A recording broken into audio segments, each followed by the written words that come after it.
ሰላም በያላችሁበት እንዴት ሰንብታችኋል? የተከበራችሁ አድማጮቻችን በማድመጥ ላይ የምትገኙት የስፖርት 365 ዝግጅታችንን ነው። በዛሬው የስፖርት 365 ዝግጅታችን ስለ አርሰናል የአጥቂ አማራጮችና ስለ ሚኬል አርቴታ የምርጫ ፈተና እናወራለን። አብራችሁኝ እንድትሆኑ በአክብሮት ጋብዛለሁ። እንደ ሁል ጊዜ ሁሉ ሰብስክራይብ፣ ላይክ እና ሼር ስለምታደርጉ ደግሞ ምስጋና የላቀ ነው። ሚኬል አርቴታ የምርጫ ፈተና ውስጥ የገባ ይመስላል። በተለይ ደግሞ ከአጥቂዎቹ ጋር ተያይዞ ገብርኤል ኢየሱስ ከጉዳት መጥቶ ጥሩ እየተጫወተ ነው። ዮኬሬሽ በተጠበቀው ልክ እያደረገ አይደለም፣ ግን ደግሞ በሚኬል አርቴታ ታምኖ አሁንም የመሰለፍ ዕድል ይሰጠዋል። ከሃቫርትዝ ለመጫወት ራሱን ዝግጁ አድርጓል። ከነዚህ አጥቂዎች መካከል አርሰናል ማንን ይጠቀም? የትኛው ወደ ተጠባባቂ ወንበር ይውረድ?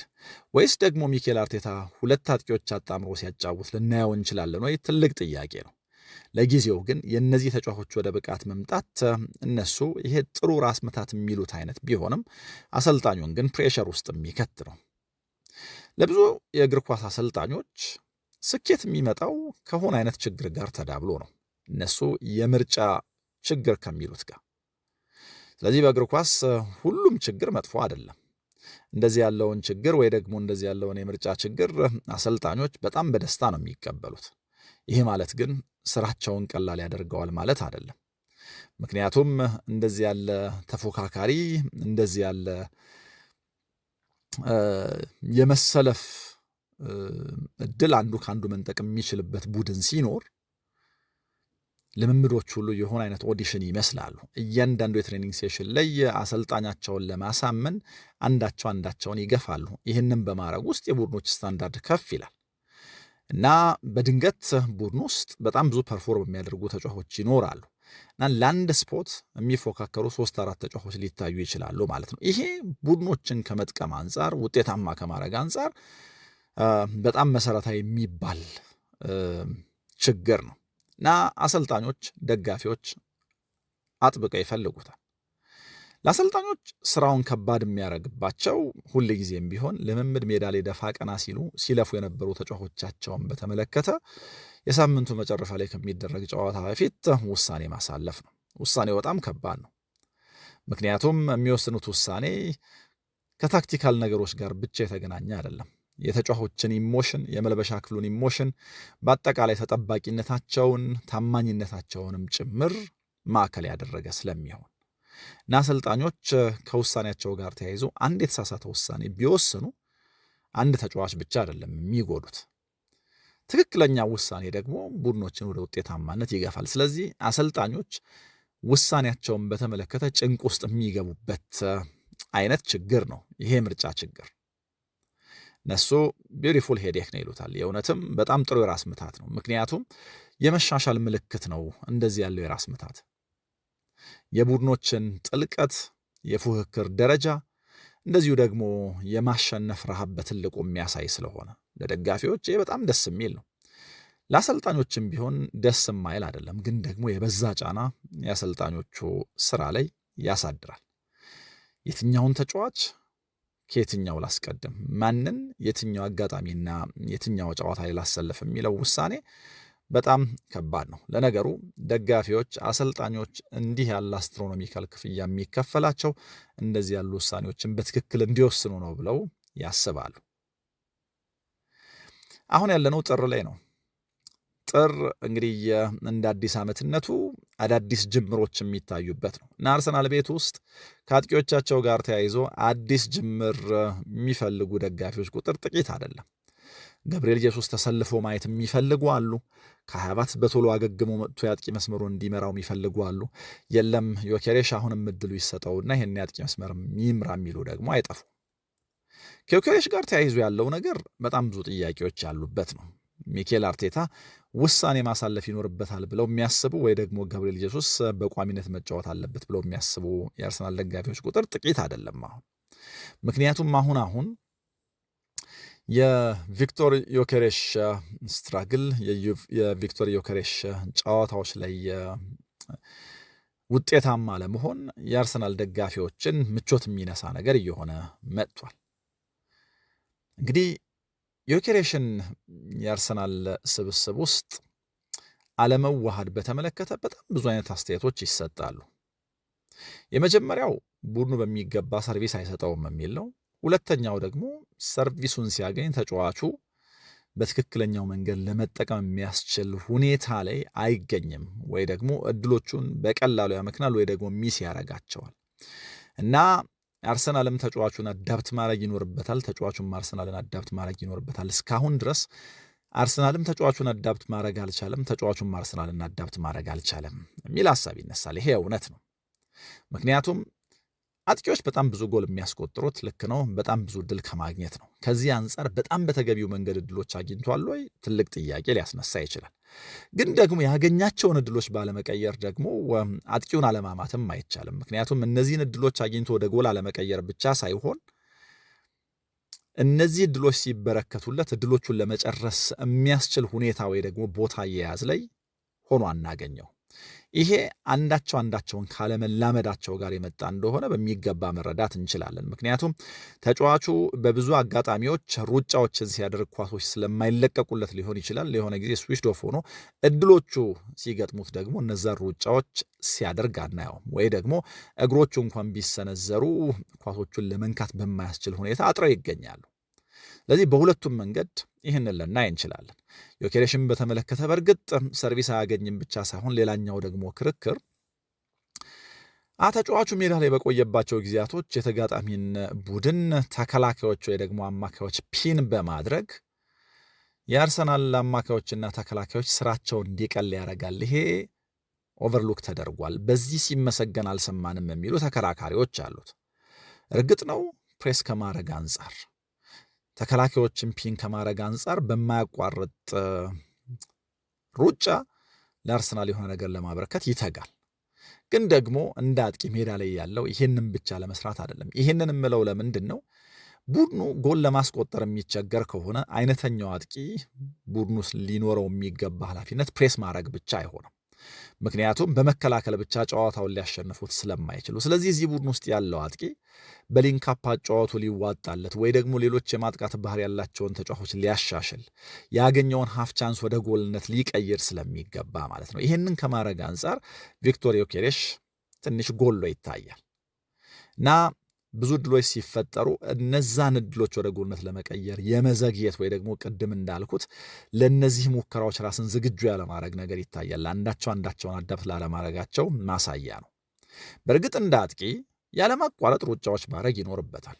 ለምሳሌ በቀደሙት ዘመናት መቼስ ሁለት ጥሩ ምሳሌዎች መስጠት ምችል ይመስለኛል። ሄርናን ክሬስፖ እና ፒፖ ኢንዛጊን በምሳሌነት ማንሳት ምችል ይመስለኛል። እነዚህ አጥቂዎች ያለማቋረጥ ይሮጣሉ እና ያለማቋረጥ የሚያደርጉት ሩጫ ደግሞ በአብላጫው ከጨዋታ ውጭ ይሆናል። ኦፍሳይድ አቋቋም ላይ ይገኛሉ ብዙ ጊዜ። እንደውም አንድ በጣም ፌመስ አባባል አለ። ያው ኦፍሳይድ ፖዚሽን ላይ ነው የተወለደው ፒፖ ኢንዛጊ ብለዋል ፈርጊ ተብሎ። ግን ደግሞ ፈርጊ ይህን ለማለታቸው እንደው ሁነኛ ማረጋገጫ የለም። ለማንኛውም ግን ሁል ጊዜም እዚህ ኦፍሳይድ አቋቋም ውስጥ በመገኘቱ ምክንያት ነው። ይሄ ግን እንደው ተጫዋቹ እንደዚህ ያለ ሩጫ ማድረግ ስለፈለገ ወይ ደግሞ እንደው ሁል ጊዜም እነዚህ ሩጫዎቹ ጊዜያቸውን መጠበቅ ስላቃታቸው ብቻ ሳይሆን ባይ ዲዛይን እነዚህ ሩጫዎች እንዲያደርጉ ክሬስፖም ሆኑ ኢንዛጊ በአሰልጣኞቻቸው አሳይመንት ስለሚሰጣቸው ጭምር ነው። በተደጋጋሚ እነዚህን ሩጫዎች ከማድረግ የሆነ ሰዓት የተጋጣሚ ቡድን ተከላካዮች ጋር የሚፈጠር መዘናጋት ወይ ደግሞ በአቋቋም መሳሳት አለ። ይሄን ኤክስፕሎይት ያደርጉታል። ስለዚህ እንደ አጥቂ እድሉ ቢመጣም ባይመጣም የሆነ ጊዜ እድሉን አገኛለሁ በሚል ጉጉትና ቁርጠኝነት ዮኬሬሽ ሩጫዎች ማድረግ ይኖርበታል። ለአጥቂ እድሉ አይመጣም በሚል መቆም አለበት ብዬ አላምንም። ደጋፊው ከዚህ አንጻር የተለያየ ሀሳብ ሊኖረው ይችላል። ግን አሁን የአርሰናል ጨዋታዎች ሲያደርግ በቪክቶር ዮኬሬሽ ጉዳይ እንደው ጎል እንዲያስቆጥር መፈለግ አንድ ነገር ነው። ደጋፊው ግን ምቾት ይሰማዋል ብዬ በጥቅሉ ለማለት እቸገራለሁ። ለዓመታት የአርሰናል ትራዲሽናል አጥቂ ያስፈልገዋል የሚል ሙግት ነበረው ደጋፊው። ሚኬል አርቴታ ይህን አጥብቆ ሲቃወም ነበር። ልክ ነው። አጥቂ አንዳንድ ጊዜ ለምሳሌ አንዳንድ አሰልጣኞች አጥቂዎቻቸው ከመስመር እንዲነሱ ሲያደርጉ አጥቂው ከመስመር እንዲነሳ ስለተደረገና ከሳጥኑ ስለራቀ ነው ጎል ማስቆጠር ያልቻለው የሚል ሐሳብ ይነሳል። አጥቂ ምንም ያክል ሳጥን ውስጥ እንዲጫወት ወይ ደግሞ ለሳጥኑ ቀርቦ እንዲጫወት ቢደረግ ለሳጥኑ ስለቀረበ ብቻ ጎል አያስቆጥርም። ከመስመር እንዲነሳ ስለተደረገም ከጎሉ አይርቅም። ቡድኑ እንዴት ነው የሚጫወተው? እንዴት ባለ መንገድ ሰርቪስ ያገኛል? የተጋጣሚው ቡድን አፕሮች ምን ይመስላል የሚለው ሁሉ በሚገባ መቃኘት ይኖርበታል። ስለዚህ ስለ ትራዲሽናል አጥቂ በተደጋጋሚ የአርሰናል ደጋፊዎችና ሚዲያው ሲጠይቅ ሚኬል አርቴታ የሚለው ነገር እንደ ቡድን ጎሎች እናስቆጥራለን፣ የጎል ማስቆጠሩን ኃላፊነት ወይ ደግሞ በርደን ሼር ማድረግ ላይ የበለጠ ትኩረት እሰጣለሁ ይላል። ምክንያቱም ሚኬል አርቴታ ይሄንን የሚመስለኝ እኔ እዛ ቦታ ላይ የሚያመጡት አጥቂ የቡድኑን አጫወት ዲስረፕት ቢያደርግ የቡድኑን አጫወት የሚረብሽ ከቡድኑ ጋር ለመዋሃድ የሚቸገር ስለሚመስለኝ ነው። ወይ ደግሞ ሚኬል አርቴታ እንደዚህ ብሎ ስለሚያስብ ይመስለኛል። እና ገበያ ላይ የነበሩት አጥቂዎች ደግሞ ከዚህ ከሊንካፕ አጫወት ጋር የቡድንን አጫወት ቶሎ ከመላመድ ጋር ችግር የነበረባቸው ናቸው። በትልቁ ስማቸው የሚነሳ እነዚህ የዘጠኝ ቁጥር ተጫዋቾች አሁንም ድረስ ገበያው ላይ ያሉ አብዛኞቹ በሊንካፕ የመጫወት ችግር አለባቸው። በጣም ጥቂት ናቸው። እንደውም እነዚህ የሊንካፕ አጫወታቸው በጣም ግሩም የሆነ የተዋጣላቸው አጥቂዎች አሁን እድሜያቸው ወደ 30ዎቹ አጋማሽ የተጠጋ ነው። ሃሪኬን፣ ሌቫንዶቭስኪ ምናምን አይነት አጥቂዎች እነ ቪክተር ኦሲሜን ወይ ደግሞ እነ ዮኬሬሽ አይነት ተጫዋቾች ይሄ ኳሊቲ በትልቁ የሚነሳላቸው የሚነገርላቸው ደግሞ በዚህ በጣም ብዙ የሚመሰገኑ አይደሉም። ስለዚህ የሚያመጡት አጥቂ በጣም በተደጋጋሚ የምለው ነገር ነበር። ይሄ የሚያመጡት አጥቂ እንደ ካይ ሃቨርትዝ አይነት ታታሪ ከቡድኑ አጫዋወት ጋር አብሮ የሚሄድ ግን ደግሞ ከካይ ሃቨርትዝ ደግሞ የላቀ ጎል አስቆጣሪ ነው። ይሄንን አይነት ተጫዋች ማግኘት በጣም ከባድ ይመስለኛል አርሰናል። ለዚህ ነው አጥቂ ላለማምጣት በጣም ብዙ ያማጠው፣ በጣም ብዙ ጊዜ ያለ አጥቂ ለመጫወት የሞከረው። ሃቨርትዝ ከራዳር ውጪ ሩጫዎች ማድረግ የሚችል ነው። የአየር ላይ ኳሶችን ማሸነፍ የሚችል ነው። ወሳኝ ጎሎችን ማስቆጠር የሚችል ነው። የጎል አስቆጣሪነቱ ከጊዜ ወደ ጊዜ እየጨመረ መጥቷል። ግን ደግሞ የ20 ጎል አጥቂ አልነበረም። የሆነ አጥቂ ግን ሲመጣ ለምሳሌ ሃቨርትዝን ሊተካ ከሆነ ሃቨርትዝ ሜዳ ላይ የሚያበረክተውን ሁሉ ከኳስ ውጭ የሚያደርገውን ሩጫ፣ ዱዌሎች ማሸነፍ ላይ ያለውን የበዛ አቅም፣ ዲሳይሲቭ ጎሎች ከማስቆጠርም አንጻር ያለውን ወሳኝነት እና በጥቅሉ ሜዳ ላይ የሚያደርገውን እንቅስቃሴ፣ ፕሬሲንጉን፣ ታታሪነቱን ኤቭሪቲንግ በሃቨርትዝ ልክ አድርጎ ከሃቨርትዝ በላቀ መንገድ ደግሞ ጎል የሚያስቆጥር እንዲሆን መጠበቅ ማለት ነው። ይህንን ገበያ ላይ ፈልጎ ማግኘት በጣም ከባድ ስለነበረ ይመስለኛል ትራዲሽናል አጥቂ ላለማምጣት ሚኬል አርቴታ የሞከረው። ግን ደግሞ በስተመጨረሻ ከብዙ ግፊት በኋላ ይህንን አደረገ። ደጋፊዎች፣ ሚዲያው ጩኸታቸው በርትቶ ማለት ነው። እና አሁን ያመጡት ትራዲሽናል አጥቂ ግን ጎሎች እያስቆጠረ ሳይሆን ሲቀር ከዚህ ቀደም የሚኬል አርቴታ ስጋት ምን ያክል ትክክል እንደሆነ ማሳያ፣ የደጋፊው ደግሞ ጩኸት ሁልጊዜም ቢሆን ጎል ለማስቆጠር አይነተኛው አማራጭ አጥቂ ማምጣት እንዳልሆነ በሚገባ ለደጋፊው የሚመልስ ይመስለኛል። ይሄ ማለት ያው በትንሽ ሳምፕል ሳይዝ ተጫዋቹ አልተሳካለትም፣ ጎል አያስቆጥርም፣ ከዚህ ቡድን ጋር አይላመድም ማለት ግን አይደለም። አሁን የሚያገኛቸው እድሎች በቂ ናቸው ወይ? አይደለም። ደጋግሜ እንደምለው ትልቆቹ አጥቂዎች በጣም ብዙ የሚስቱ ወይ ደግሞ ብዙ የሚያገቡት አጥቂዎች ብዙ የሚስቱ ብዙ እድሎች የሚያገኙ ናቸው። በዛ ልክ እድሎች እያገኝ አይደለም። ግን እንደ አይነተኛ አጥቂ እነዚህን የሚያገኛቸውን ሀፍ ቻንሶች ደግሞ ወደ ጎልነት መቀየር ካልቻለ፣ ወደ አደገኛ ሙከራነት መቀየር ካልቻለ ሃቨርትዝ ተጠባባቂ የሚሆንበት ጊዜ ብዙ ሩቅ አይመስለኝም። ምክንያቱም ከሌላ ምንጮች ጎል ማስቆጠር የማይችል ከሆነ ወይ ደግሞ የእሱ ፕሬዘንስ ሁልጊዜ ለማሸነፋቸው ምክንያት የማይሆን ከሆነ ከእሱ በተሻለ መንገድ የአርሰናልን ጨዋታ የሚቃኝ የቡድኑን እንቅስቃሴ የቡድኑን አጫዋት የበለጠ ፍሉይድ የሚያደርግ አጥቂ ቦታውን መውሰዱ አይቀርም እና አሁን ሜዳ ላይ እየፈጠረ ያለው ኢምፓክት በቂ ነው ብሎ ለመናገር እንደው ከፊት በጣም ይከላከላል፣ ተከላካዮችን ፒን ያደርጋል የሚለውን ሐሳብ የሚያስቡ ወይ ደግሞ ይህን የሚደግፉ ሰዎች እንኳ አብዝተው የሚከራከሩለት አይመስለኝም። ሜዳ ላይ የሚያደርገው ወይ ደግሞ ሜዳ ላይ እየፈጠረ ያለው ተጽዕኖ እንደው በቂ ነው ብለው የሚከራከሩ አይመስለኝም። እንደ አጥቂ አንዳንድ ስትራግል እያደረጉ ያሉ አጥቂዎች፣ የተቸገሩ ያሉ አጥቂዎች ለምሳሌ ወደ ብቃታቸው እንዲመለሱ የሚጠበቀው ከደካማ ቡድኖች ጋር ቡድኖቻቸው ሲጫወቱ ነው እና ወልቭስን አርሰናል ሲገጥም ለምሳሌ ዮኬሬሽ 3-4 ጎሎች አስቆጥሮ በራስ መተማመኑን ይመልሳል ተብሎ ታስቦ ነበር እና በ81 ደቂቃ የሜዳ ቆይቶ 15 ኳሶች ብቻ ነበር የነካው እና ሁሉም የአርሰናል ተጫዋቾች ከዚህ የተሻለ ኳስ ነክተዋል። ተቀይሮ እዛ ጨዋታ ላይ የገባው ገብርኤል ጄሱስ በ9 ደቂቃዎች 8 ኳስ ነክቷል እና ምን ያክል ከእንቅስቃሴ የራቀ መሆኑን ወይ ደግሞ ከቡድኑ ጋር ለመላመድ እንደተቸገረ ምን ያክል አይሶሌትድ እንደሆነ እንደተነጠለ ማሳያ ነው። የክለብ ብሩዥ የሻምፒየንስ ሊግ ጨዋታ ይህንን ያሳያል። በ62 ደቂቃዎች 12 ኳስ ብቻ መንካቱ፣ ከዛ በኋላ ደግሞ ገብርኤል ጄሱስ እዛ ጨዋታ ላይ ከረዥም ጊዜ ጉዳት ተመልሶ መጥቶ በ28 ደቂቃ 20 ኳስ መንካቱ ይሄ ንጽጽሩን የበለጠ አጉልቶ ያሳየናል። እና እዚህ ላይ ደግሞ ጎሎች እየተቆጠሩ አይደሉም፣ እድሎች ይባክናሉ፣ ጨዋታዎች ላይ ያለው ኢንቮልቭመንት ትንሽ ነው እና አሁን ለአርሰናል ደጋፊዎች በጣም ትልቁ ስጋት እንደው ከቡድናችን አጫዋት ጋር አብሮ ማሄድ አጥቂ ያመጣን እንደሚል ይመስለኛል። እና በየጨዋታው የሚነካቸው ኳሶች ትንሽ ናቸው። በእርግጥ ቅድም ካነሳኋቸው መከራከሪያዎች ሌላ ደጋፊው ምናልባት ሊከራከር የሚችልበት ወይ ደግሞ ዮኬሬሽን የሚደግፉ ሰዎች ሊከራከሩ የሚችሉበት አንድ ሁለት ተጨማሪ ነገሮች አሉ። አንደኛው በአጥቂው ጥንካሬ ቡድኑ እየተጫወተ አይደለም። ለምሳሌ የዚህ አጥቂ ጥንካሬ ፖርቹጋል ውስጥ ሲጫወት ለስፖርቲንግ ሊዝበን ሲጫወት በጣም ቀጥተኛ ቡድን ስለነበረ ስፖርቲንግ ሊዝበን አደገኛ ሩጫዎች በማድረግ ጎሎች የሚያስቆጥር ነው እና ከዚህ አንጻር ቡድኑ ለሱ ጥንካሬ እየተጫወተ አይደለም የሚል ነገር ሊነሳ ይችላል። ሚኬል አርቴታ ይህንን በተመለከተ ሲመልስ በጣም ዲፕሎማት ሆኖ ነው የመለሰው። ልክ ነው፣ ቡድኑ ለሱ ጥንካሬ እየተጫወተ ላይሆን ይችላል፣ ግን ደግሞ ከመላመድ አንጻር ቡድኑ እሱን አልለመደውም፣ እሱን ቡድኑን አልለመደም በሚል ችግሩ የሁለቱም አካላት መሆኑን በጣም ዲፕሎማቲክ ሆኖ ለመናገር ይሞክራል።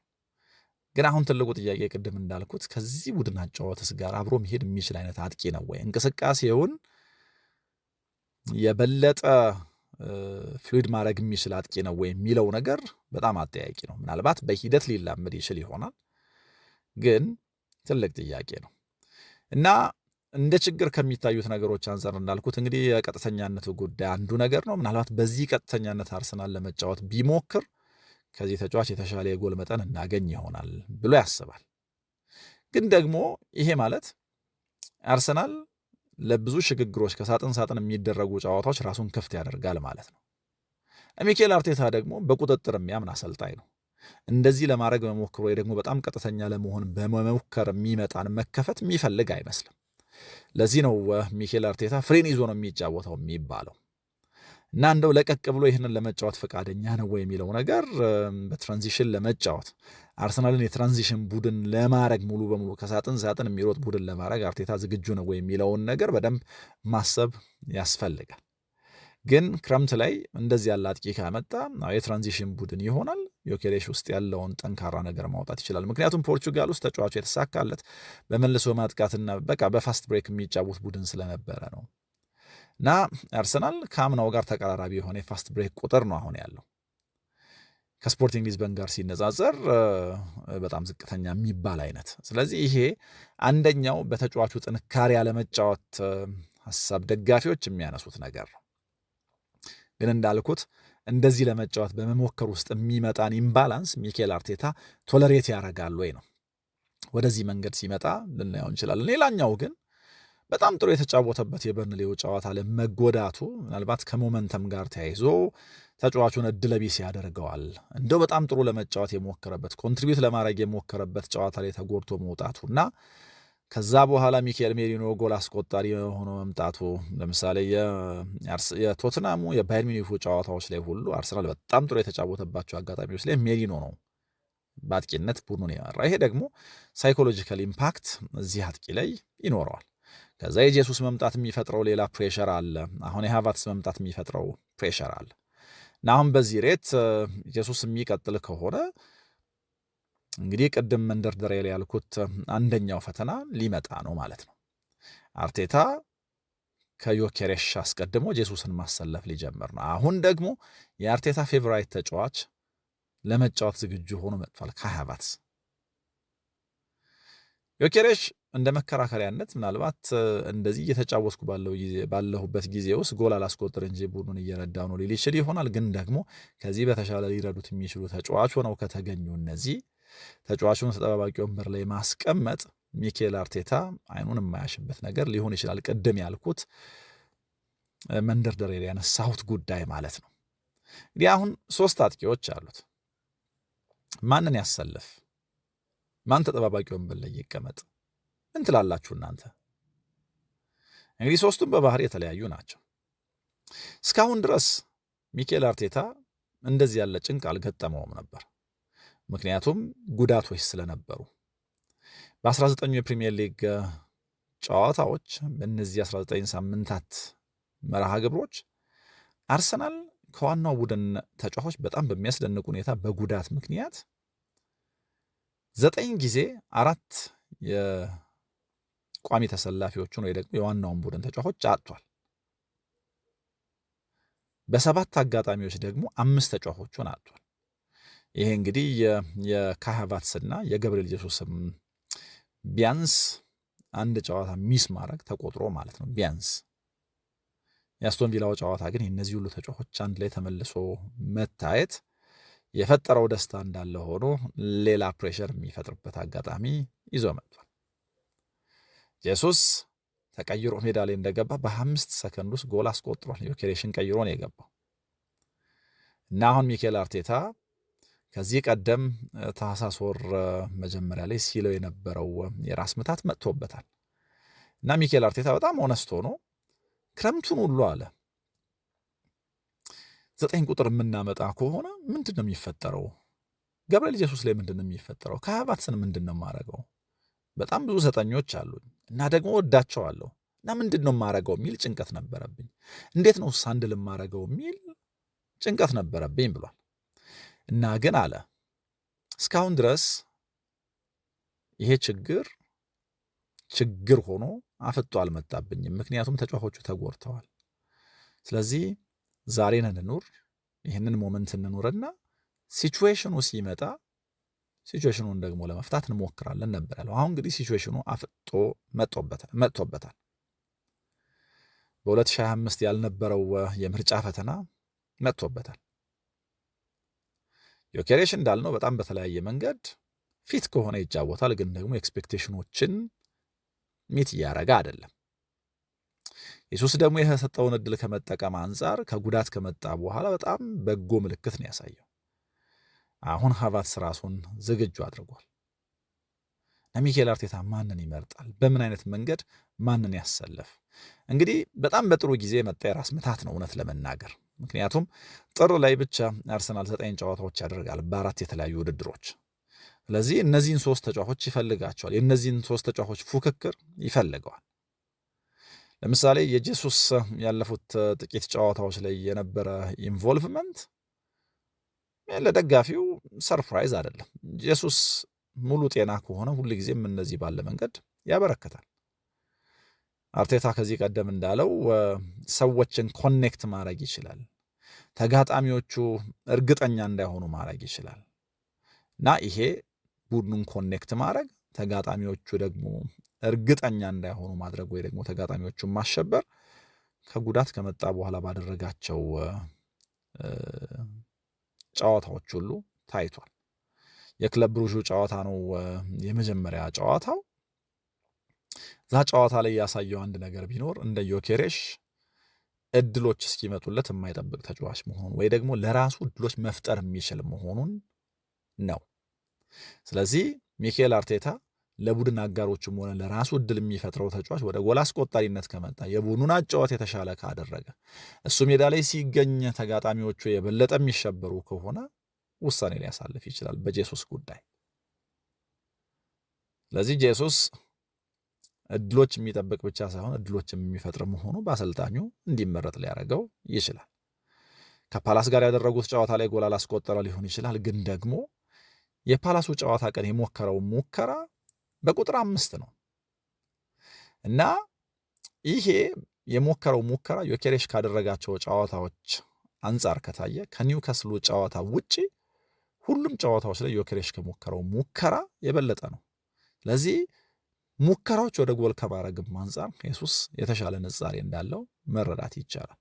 የቪላው ጨዋታ ላይ ያስቆጠረው ጎል ደግሞ በራስ መተማመኑን ከመለስ አንጻር በጣም ትልቅ አስተዋጽኦ ያበረክታል። በእርግጥ ካይ ሃቨርትዝ እዚህ ቡድን ውስጥ በአንድ ጊዜ ኢንቴግሬት ይደረጋል ተብሎ አይታሰብም። ልክ እንደ ጄሱስ ሁሉ ከተጠባባቂ ወንበር እየተነሳ ጨዋታዎችን እንዲያደርግ ነው። የሃቨርትዝን ፕሬዘንስ ደጋፊዎች በጣም ሚስ ያደረጉት ይመስለኛል። የአትሌቲክ የአርሰናል ጉዳዮች ጸሐፊ አርት ደሮሽ ከሃቨርትዝን በተመለከተ የአርሰናል ደጋፊዎች በጣም ሚስ አድርገውታል ብቻ ሳይሆን በስታይልም ከነዚህ ተጫዋቾች የተለየ ስለሆነ ለሚኬል አርቴታ ደግሞ ሌላ ምርጫ ሊሰጥ ይችላል ይላል። ለምሳሌ ከሃቨርትዝ ልክ ነው፣ በስታይል ከዮኬሬሽ የተለየ ነው፣ ከጄሱስም የተለየ ነው። አንድ ሴንተር ፎርዋርድ ሊኖረው የሚገባ ነገር አለው፣ ለምሳሌ ዱዌሎችን ከማሸነፍ አንጻር ምናምን። ግን በግልጽ ከዮኬሬሽ ጋር የሚታየው አንድ ነገር በተክለ ቁመና ስለገዘፉ ብቻ ተጫዋቾች ለምሳሌ ሸፍነው መጫወት፣ የቡድን አጋሮቻቸውን ጨዋታ ውስጥ ማስገባት ወይ ደግሞ ኳሱን ይዞ የቡድን አጋሮቻቸውን መጠበቅ አይችሉም። ዮኬሬሽ ጠንካራ ነው፣ ዱዌሎች ማሸነፍ ይችል ይሆናል። ግን ደግሞ ኳሱን ይዞ መቆየት፣ ይሄ የሆልድ አፕ አጫወቱ የቡድን አጋሮቹ ማጥቃቱን የሚቀላቀሉበትን ፕላትፎርም የተሻለ ከማድረግ አንጻር የተዋጣለት አይደለም። ሃቨርትዝ ይህንን በማድረግ በጣም የተዋጣለት ነው። ይሄ ደግሞ ራሱን የቻለ በጣም ትልቅ ጥቅም አለው ለአርሰናል ወይ ደግሞ እንደዚህ ለሚጫወቱ ቡድኖች የመስመር አጥቂዎች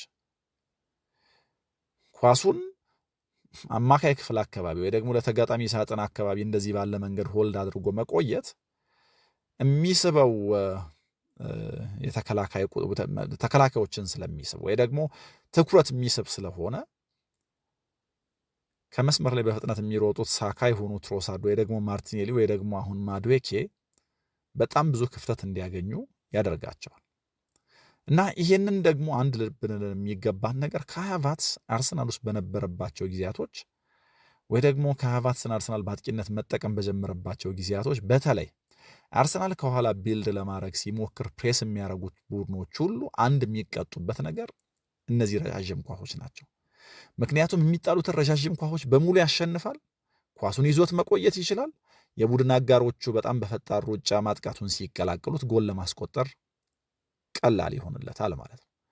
እና ሃቨርትዝን ማዕከል ያደረጉ ረዣዥም ኳሶች ሆነ ተብለው ይጣሉ ነበር። ዮኬሬሽን ማዕከል ያደረጉ እንደዚህ ያሉ ኳሶች ቢጣሉ ግን አሁን ችግሩ ምንድን ነው? ኳሱን ይዞት መቆየት ያለመቻል ነው። ስለዚህ እዚህ ጋር ደግሞ ምናልባት ሃቨርትዝ ተመራጭ ሊሆን ይችላል።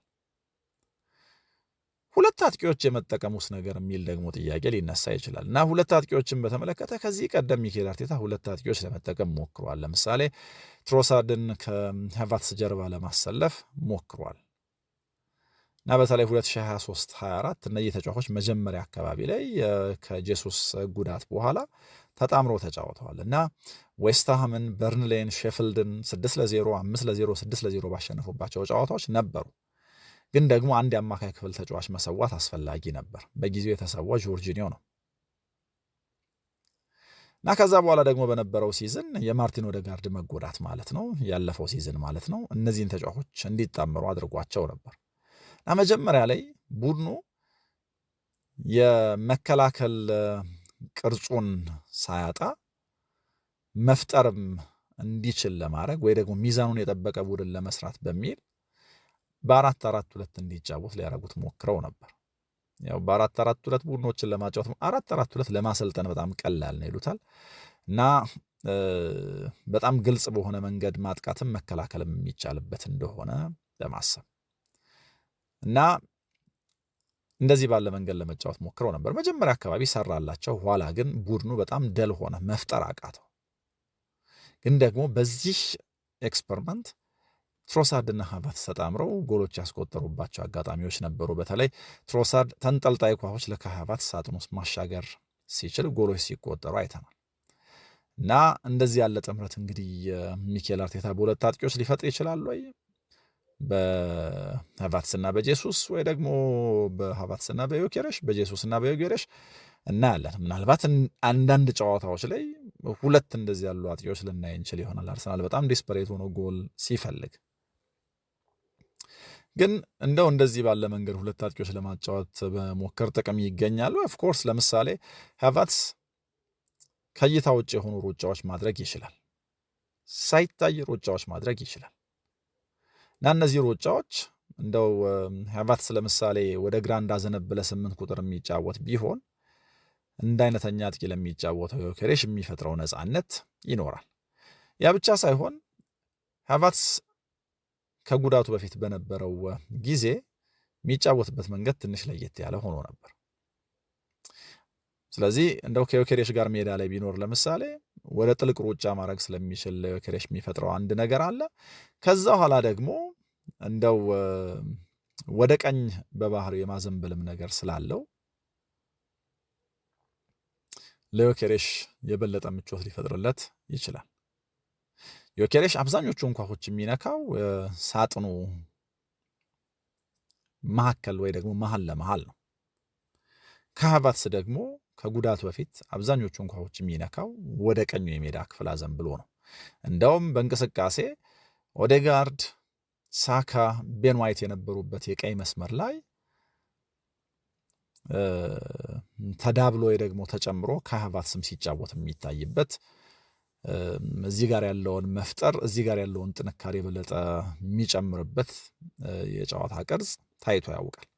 ስለዚህ ያንን የአጥቂ ቦታ ቫኬት ስለሚያደርግ ያንን ቦታ ስለሚለቅና እንደዚህ ባለ መንገድ ፕሮቫይደር ሊሆን ስለሚችል ሁለቱም ማጣመር የሆነ ቀን ጥቅም ሊኖረው ይችል ይሆናል። ይሄ ተዋጥቶለት አሰልጣኙ የሚጫወት ከሆነ ከዙቢሜንዲና ከራይስ አንዱን ማሳረፍ ይኖርበታል። ይሄ እንደው ለውጤት ተቀይሮ ከሆነ ከነዚህ ተጫዋቾች አንደኛው ማረፉ ተጫዋቾችን ከማሳረፍ አንጻር ትልቅ ድርሻም ይኖረዋል። በተለይ አሁን በዙቢሜንዲ ኬዝ እንግዲህ ከአርሰናል የአውትፊልድ ተጫዋቾች ሁሉ በጣም ብዙ ጨዋታዎች ያደረገው እሱ ነው እና ተጠባባቂ ወንበር ላይ እንዲቀመጥ በታሰበበት የዌስትሃም ጨዋታ እንኳ በማርቲን ኦዴጋርድ መጎዳት ምክንያት ለ1 ሰዓት ሜዳ ላይ መቆየት ነበረበት። የዚህን ተጫዋች የመጫወቻ ጊዜ ማኔጅ ለማድረግ ጨዋታዎቹ በጣም ቶሎ ቶሎ የሚመጡ መሆናቸው ስላላስቻለ ሚኬል አርቴታ እያደረገ ያለው ነገር ልምምዶች ላይ ተጫዋቹ ልምምድ ሚስ እንዲያደርግ ነው። እንግዲህ ሎድ ማኔጅመንት አስፈላጊ ነው። ስለዚህ የሎዱን ማኔጅ ለማድረግ ሲባል ልምምዶች እንዲያልፉት ሁሉ እየተደረገ ነው። ስለዚህ ማሳረፍ የሚባለው ነገር በዚህ አማራጭ እነዚህን ሁለት ተጫዋቾች ሜዳ ላይ በማቆየት መፍጠር ከተቻለ ለእነዚህ አማካይ ክፍል ተጫዋቾች ደግሞ እፎይታ ነው። በነገራችን ላይ ዙቢሜንዲ አሁን ካለፉት 6 ኢንተርናሽናል የስፔን ብሔራዊ ቡድን ጨዋታዎች 5ቱን በቋሚነት ጀምሯል። ቅድም ያነሳ ነው ሌላኛው ራይስ ነው። ከዙቢሜንዲ ቀጥሎ በጣም ብዙ ጨዋታ የሚጫወት የአውትፊልድ ተጫዋች እሱ ነው እና የዚህም ተጫዋች ደቂቃዎች በደንብ ማኔጅ መደረግ ይኖርባቸዋልና ለዚህም ምርጫ የሚሰጣቸው ከሆነ ይታያል። እና ለማንኛውም ግን ሚኬል አርቴታ በጣም ትልቅ ውሳኔ ከፊቱ ይጠብቀዋል እና ከዚህ በኋላ አርሰናል ረዥም ርቀት መጓዝ ካለበት የእነዚህ ተጫዋቾች የመሰለፍ ጥያቄ ወይ ደግሞ ማን ይጫወት እንዴት ባለ መንገድ የሚለው ነገር በጣም በቶሎ መመለስ ይኖርበታል እና ይሄንን መመለስ የሚቀይረው ነገር ስለሚኖር ማለት ነው። ሁሉም አጥቂዎች የራሳቸው ጥንካሬ እንዳላቸው ሁሉ የራሳቸውም ድክመት አላቸው። ግን ደግሞ እነዚህ አጥቂዎች ትክክለኛ ውሳኔ በአሰልጣኙ የሚሰጥላቸው ወይ ደግሞ የሚሰጥባቸው ከሆነ ቡድናቸውን ወደ ዋንጫ የማንደርደር አቅም ይኖራቸዋል። ማንቸስተር ሲቲ ሃላንድን በሚጠቀምበት መንገድ አሰልጣኙ አርሰናል ውስጥ የሚጠቀመው አጥቂ ጠፍጥፎ መስራት የሚችል ከሆነ ወይ ደግሞ የተለየ ጥምረት መፍጠር የሚችል ከሆነ እናያለን። ግን ደግሞ አሁን ከአጥቂዎቹ ጋር ተያይዞ ከዚህ ቀደም ሚኬል አርቴታ አእምሮ ሲመላለስ የነበረውን ነገር ሁሉ ፕራክቲካሊ የሚቀይርበት ጊዜ ነው እና ከዚህም ከዚያም በዚህ ምክንያት በጣም ብዙ ጩኸቶች ይመጣሉ እና ይህንን ጩኸት በተመለከተ እንግዲህ ሚኬል አርቴታ ራሱ መልስ መስጠት ይኖርበታል። እሱ ደግሞ ያው ይህንን ጩኸት ለበጎ መጠቀም ነው የሚልም ሀሳብ አለው እና አሁን ከዚህም ከዚያም የሚመጣውን ኖይዝ ከምርጫ ጋር ተያይዞ ሊሆን ይችላል፣ ከመሪነት ጋር ተያይዞ ሊሆን ይችላል።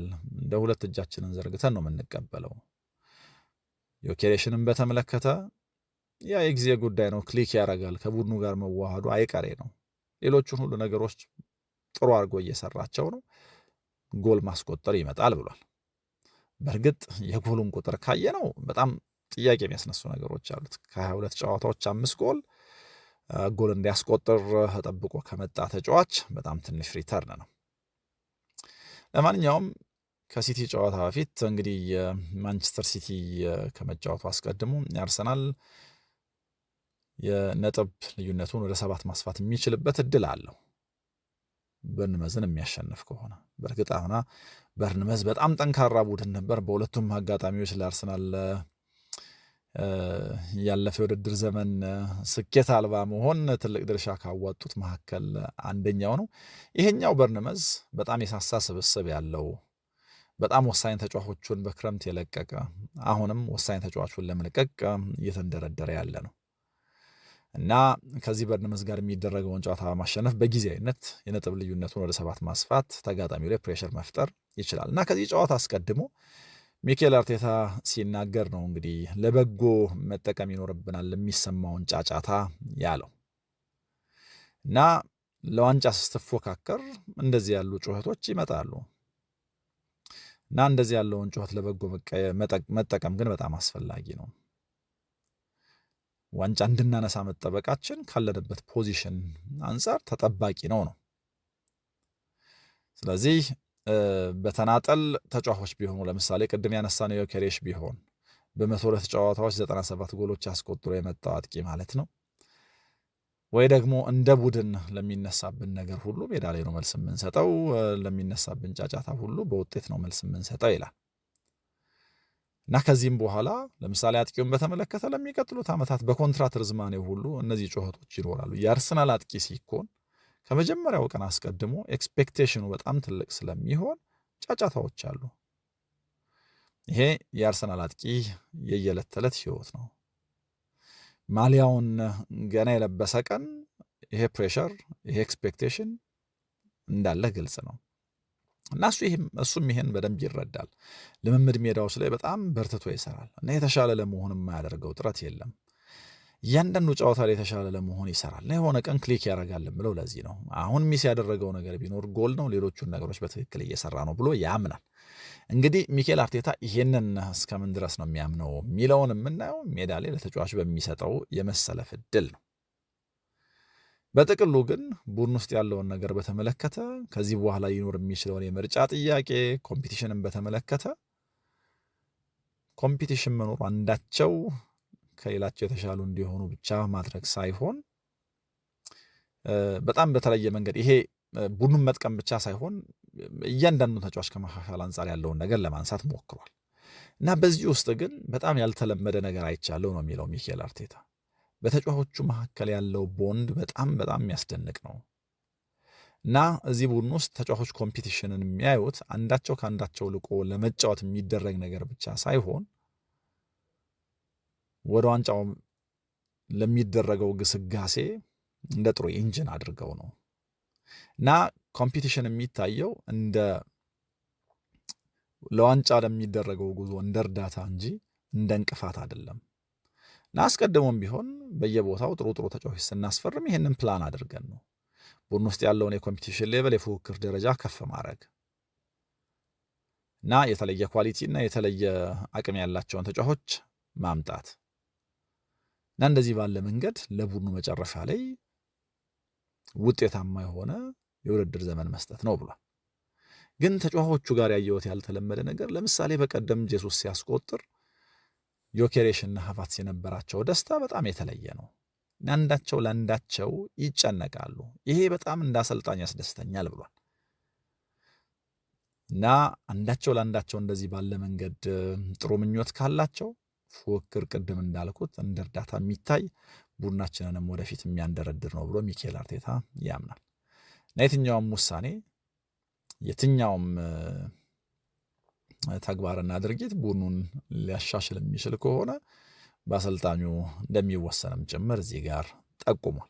እንግዲህ በእነዚህ አጥቂዎች ጉዳይ በቀጣዮቹ ጨዋታዎች ሚኬል አርቴታ ምን ይወስናል የሚለው በጣም አጠያቂ፣ ደጋፊዎችም በጉጉት የሚጠብቁት ነገር ነው።